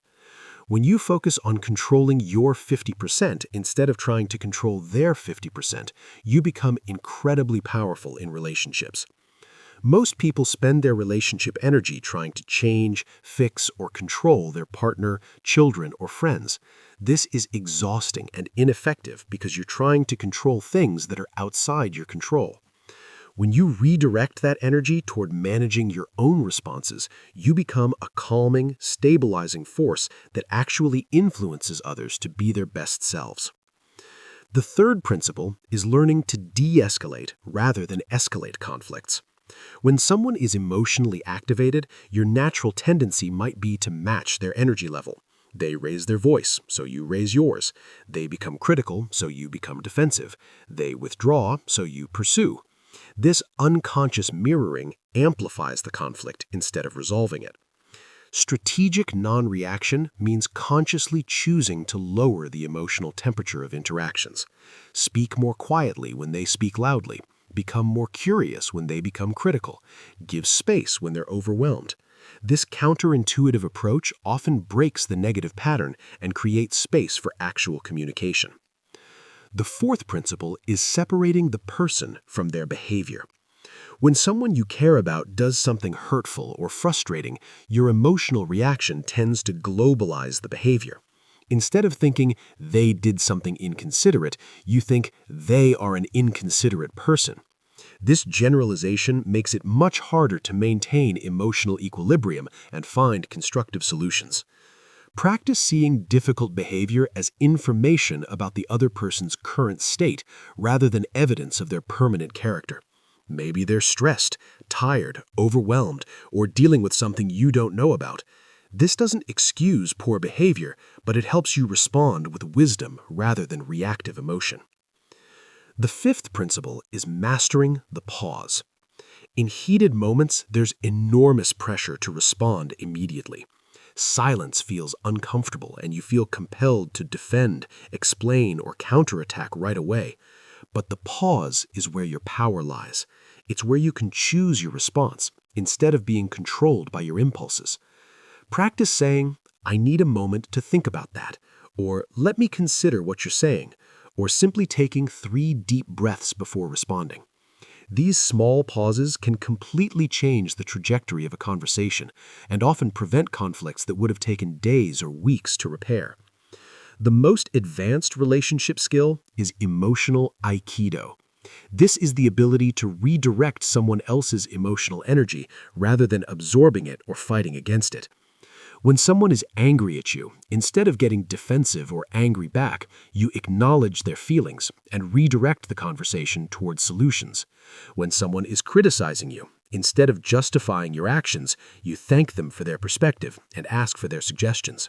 This approach requires tremendous emotional strength because it goes against every instinct to defend yourself when you feel attacked. But it's incredibly effective because it de-energizes conflict and redirects the interaction toward cooperation instead of competition. Remember, you cannot control whether other people choose to be emotionally reactive, but you can control whether you join them in that reactivity. When you consistently choose non-reaction in relationships, you become a source of stability and peace that others gravitate toward. You become the person others turn to during difficult times because they know you won't add to the chaos. Chapter 12. Emotional Leadership and Influence. Leadership is fundamentally about emotional influence. Your ability to inspire, motivate, and guide others depends far more on your emotional mastery than on your technical skills or positional authority. People follow leaders who make them feel confident, capable, and valued. They resist leaders who create anxiety, frustration, or self-doubt, regardless of how smart or experienced those leaders might be. The most powerful form of leadership is emotional modeling. People learn more from what you do than from what you say, especially when it comes to emotional responses. When you remain calm under pressure, others feel permission to be calm. When you respond to setbacks with resilience and problem solving, others learn to do the same. When you treat difficulties as challenges rather than catastrophes, you teach others to adopt that perspective. This means that every emotional choice you make as a leader is not just about you, it's about the emotional culture you're creating for everyone around you. Your team, your family, your organization will tend to mirror your emotional patterns. If you're reactive, they'll become reactive. If you're anxious, they'll become anxious. If you're calm and solution-focused, they'll adopt those qualities. The first scale of emotional leadership is creating psychological safety. This is the feeling that people can express ideas, ask questions, admit mistakes, and show vulnerability without fear of judgment, punishment, or rejection. Psychological safety is created through your emotional responses to other people's imperfections and uncertainties. When someone makes a mistake, your first response sets the tone. If you react with anger, blame, or criticism, you teach everyone to hide their mistakes and avoid taking risks. If you respond with curiosity about what can be learned and focus on preventing similar mistakes in the future, you create an environment where people feel safe to be honest and innovative. The second skill is emotional contagion management. Emotions are literally contagious through mirror neuron activity and social conditioning. When you walk into a room, your emotional state influences everyone else's emotional state, often unconsciously. This gives you enormous power to influence the energy and productivity of any group. Before entering important interactions, consciously choose the emotional state you want to transmit. If you want the meeting to be productive and collaborative, embody those qualities yourself. If you want your team to feel confident about a challenging project, make sure you genuinely feel and express confidence. If you want your family to feel peaceful and connected, bring that energy to your interactions. The third skill is strategic emotional authenticity. This doesn't mean expressing every emotion you feel without filter. It means being genuine about your emotional state while choosing expressions that serve the situation and the people involved. You can be authentically concerned about a problem while expressing that concern in ways that motivate rather than discourage. Sometimes authenticity means sharing your vulnerabilities and uncertainties to create connection and trust. Other times, it means projecting strength and confidence to help others feel secure. The key is matching your emotional expression to what the situation requires while remaining true to your core values and character. The fourth skill is conflict transformation. Most people either avoid conflict or handle it poorly, but leaders must be able to navigate disagreements and tensions in ways that strengthen rather than damage relationships. This requires seeing conflict as information about differing perspectives and unmet needs, rather than as personal attacks or character defects. When conflict arises, your emotional response determines whether it becomes destructive or constructive. If you remain calm, curious, and focused on understanding different viewpoints, you can often transform conflicts into breakthrough conversations that lead to better solutions and stronger relationships. The fifth skill is empathetic leadership without emotional absorption. You need to be able to understand and relate to other people's emotional experiences without taking on their emotional states as your own. This means you can be compassionate towards someone who's anxious without becoming anxious yourself. You can be supportive of someone who's going through difficulties without being dragged down by their problems. This balance requires strong emotional boundaries and a clear sense of your own emotional identity. You care about others deeply, but you don't lose yourself in their emotional experiences. You provide stability and support precisely because you maintain your own emotional center. The ultimate goal of emotional leadership is creating what I call an upward emotional spiral. This is when your emotional mastery inspires others to develop their own emotional mastery, which creates a positive feedback loop that elevates everyone's performance and well-being. Instead of managing other people's emotions, you're developing their capacity to manage their own emotions. This happens when you consistently model emotional intelligence, provide tools and frameworks for emotional development, celebrate emotional growth in others, and create environments where emotional mastery is valued and rewarded. Over time, you build teams, families, and organizations that are emotionally resilient, highly productive, and deeply fulfilling to be part of.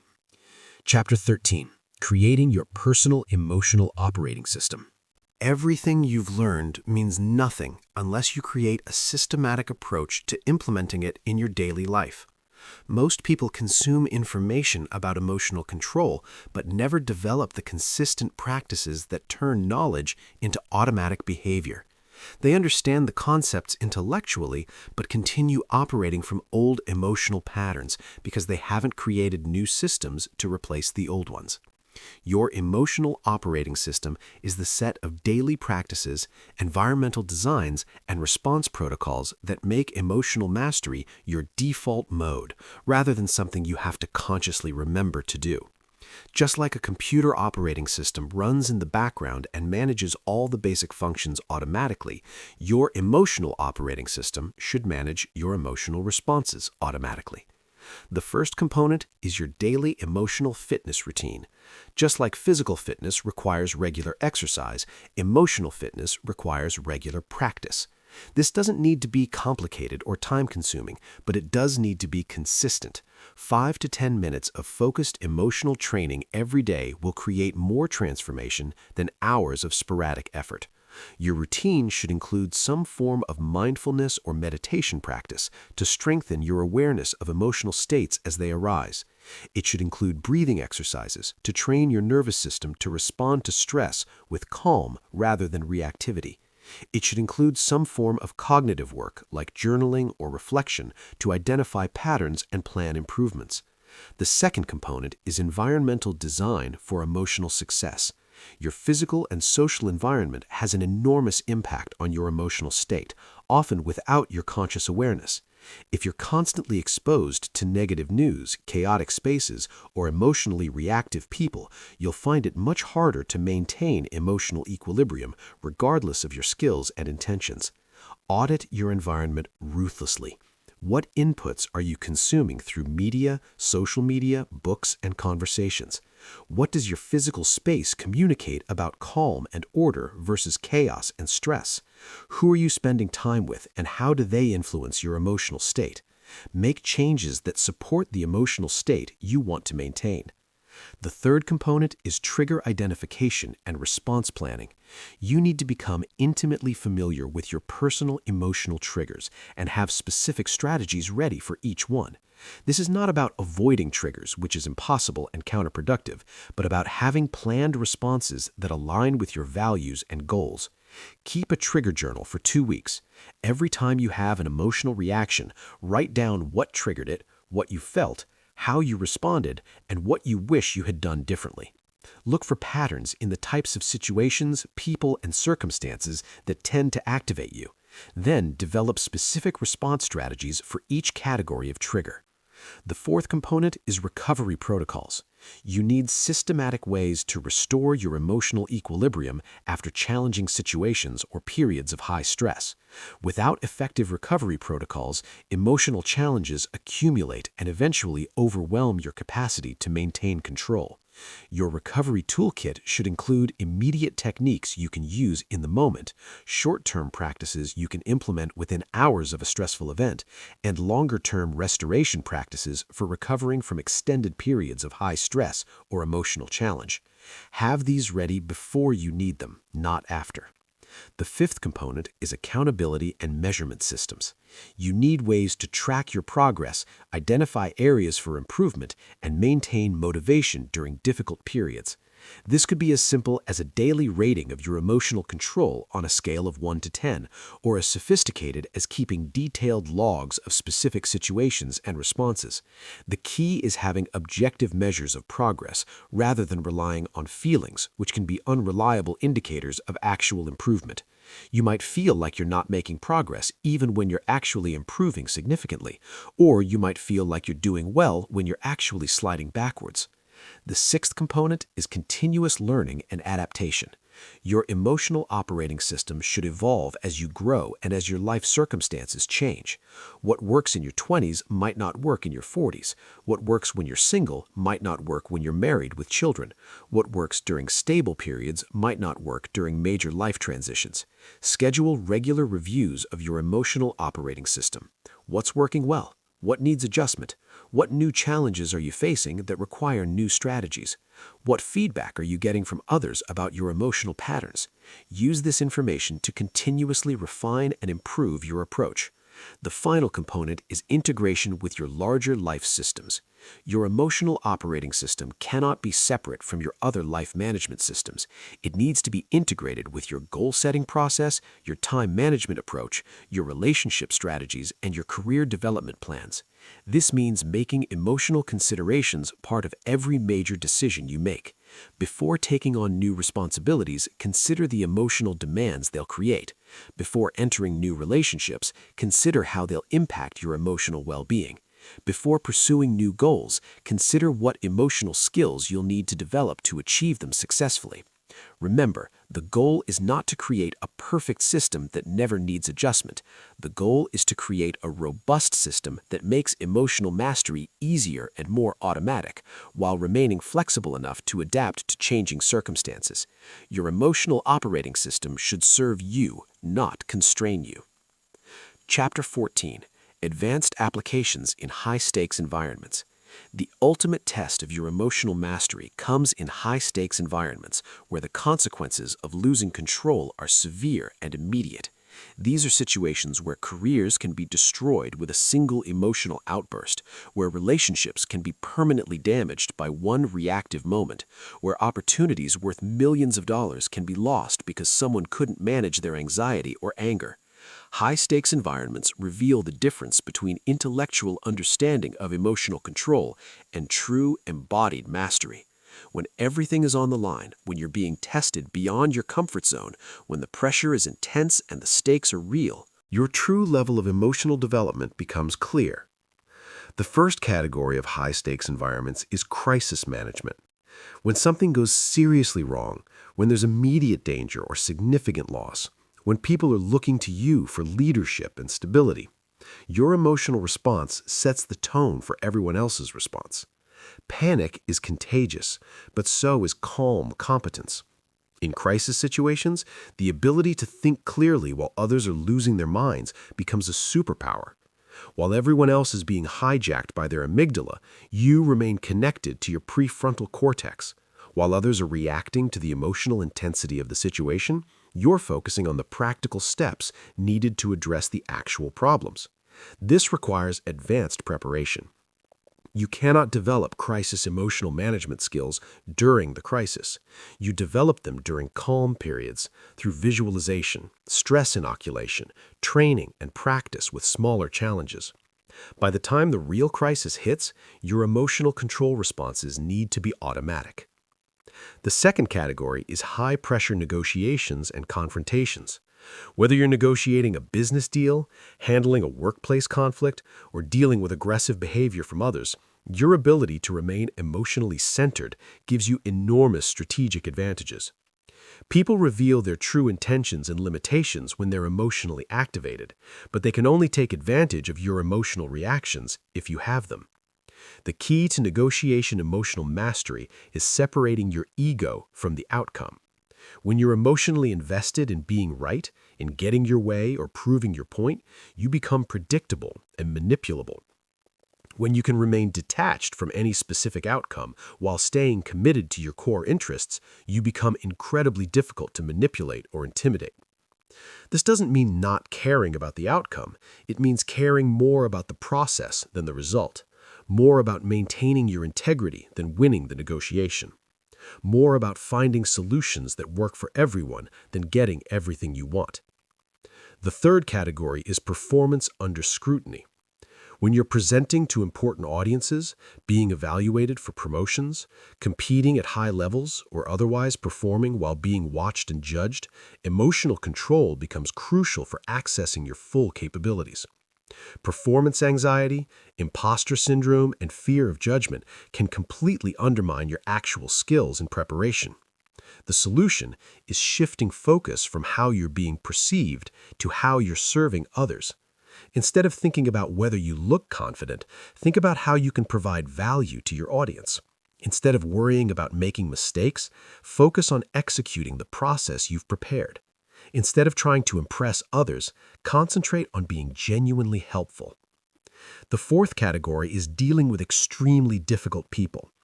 Every field has people who are manipulative, aggressive, unreasonable, or emotionally volatile. Your ability to maintain your center while interacting with these individuals determines whether they drain your energy and compromise your effectiveness, or whether you can work with them productively despite their limitations. The key is not taking their behavior personally. Difficult people are usually difficult with everyone, not just you. Their emotional reactions are about their internal state, not about you specifically. When you can see their behavior as information about their stress level, insecurity, or coping skills, rather than as personal attacks, you can respond strategically rather than reactively. The fifth category is managing your own success and failure. Both extreme success and extreme failure can trigger powerful emotional responses that lead to poor decisions. Success can trigger arrogance, complacency, or reckless risk-taking. Failure can trigger shame, despair, or the impulse to give up entirely. Emotional mastery means maintaining perspective and emotional equilibrium regardless of external outcomes. Success is information about what worked, not evidence that you're permanently superior. Failure is information about what didn't work, not evidence that you're permanently inadequate. Both are temporary conditions that require appropriate responses rather than emotional reactions. The ultimate high-stakes environment is your own mind during moments of extreme challenge, uncertainty, or change. When everything you've counted on seems to be falling apart, when the future feels completely uncertain, when you're facing losses or changes that challenge your identity and assumptions about how life works, your relationship with your own thoughts and emotions becomes the most important factor in your ability to navigate the situation successfully. This is where all your emotional mastery training pays off. When external circumstances are chaotic, you become your own source of stability. When others are panicking about the uncertainty, you become comfortable with not knowing. When everyone else is being overwhelmed by the magnitude of the challenge, you break it down into manageable steps and take them one at a time. The goal is not to become someone who never feels the emotional impact of high-stakes situations. The goal is to become someone who can feel that impact fully while choosing responses that serve your long-term interests and values, rather than just relieving the immediate emotional pressure. Chapter 15. The compound effect of emotional mastery. Most people dramatically underestimate the long-term impact of emotional control because they only see the immediate effects of individual emotional choices. They see that staying calm during one argument prevented a fight, or that managing anxiety during one presentation led to better performance, or that not reacting to one criticism preserved a relationship. These immediate benefits are significant, but they're nothing compared to the compound effects that build over months, years, and decades. Emotional mastery works like compound interest. Each individual choice to respond rather than react seems small in the moment, but these choices accumulate exponentially over time. Every time you choose emotional control, you're not just improving that one situation, you're strengthening neural pathways that make emotional control easier in all future situations. You're building a reputation for reliability and wisdom that creates opportunities. You're developing inner resources that compound and multiply. The first compound effect is relational trust. Every time you remain calm when others expect you to lose control, every time you respond with wisdom when others are being reactive, every time you choose connection over being right, you make deposits in the trust accounts of your relationships. Over time, these deposits create deep reservoirs of trust that become incredibly valuable during difficult periods. People know they can count on you when things get tough. They seek your perspective during challenging decisions. They want you on their team during high-pressure projects. They trust you with their vulnerabilities and their most important concerns. This level of trust opens doors that remain closed to people who are emotionally unpredictable. The second compound effect is reputation and influence. Your emotional patterns become part of your personal brand, often more important than your technical skills or achievements. People remember how you made them feel, much more than what you accomplished. When you consistently demonstrate emotional mastery, you develop a reputation as someone who can be trusted with important responsibilities and challenging situations. This reputation creates a positive feedback loop. You get opportunities that require emotional maturity. Successfully handling these opportunities builds your skills and confidence.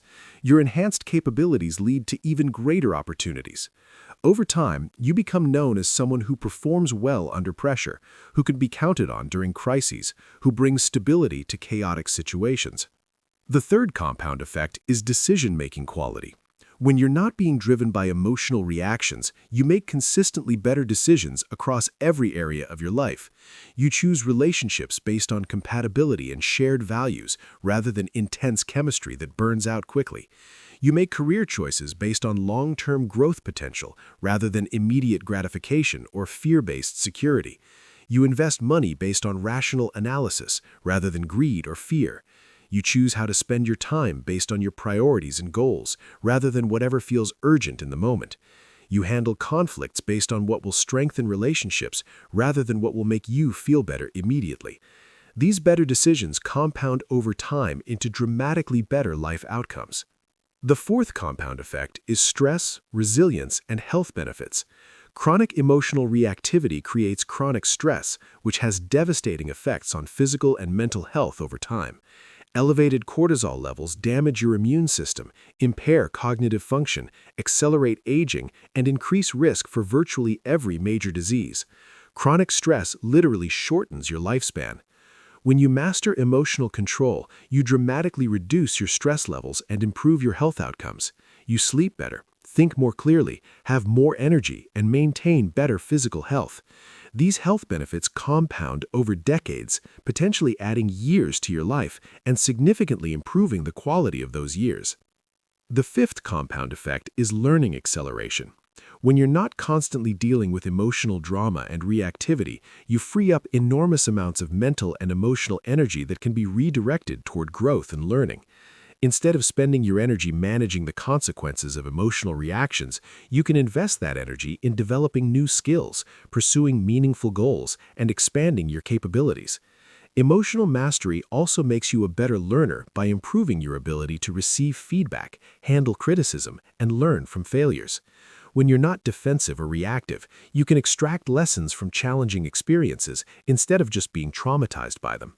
This accelerated learning creates competitive advantages that compound over time. The sixth compound effect is opportunity creation.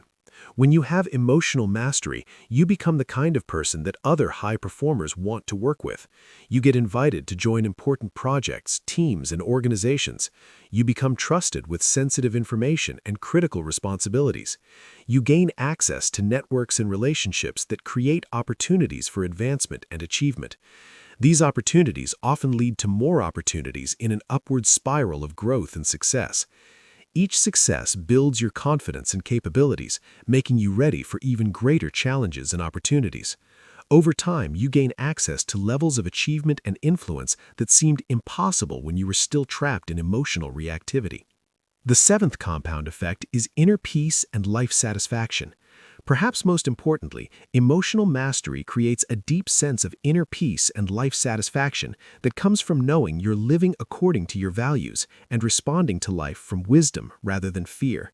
You develop an inner stability that's not dependent on external circumstances.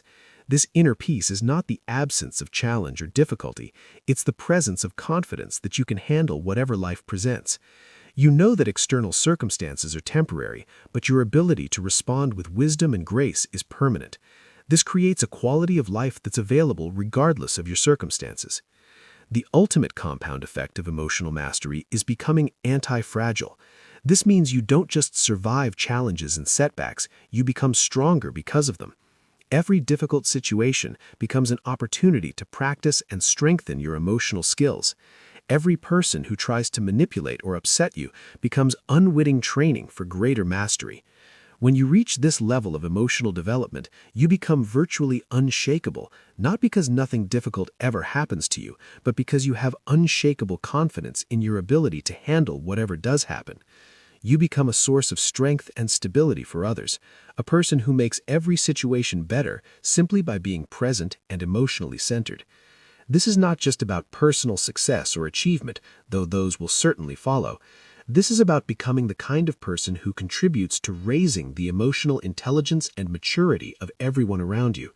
You become part of the solution to the emotional reactivity and dysfunction that plagues so much of human interaction.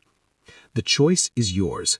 You can continue living at the mercy of your emotional reactions, letting temporary feelings drive permanent decisions, remaining trapped in cycles of regret and limitation. Or you can commit to the patient, consistent practice of emotional mastery and unlock the compound benefits that will transform every aspect of your life. The time to start is now, not tomorrow when you feel more motivated, not next week when your schedule is clearer, not next year when your life is less stressful. Now. Because every day you delay is another day of lost compound interest on the most important investment you can make, the investment in your own emotional development and inner mastery.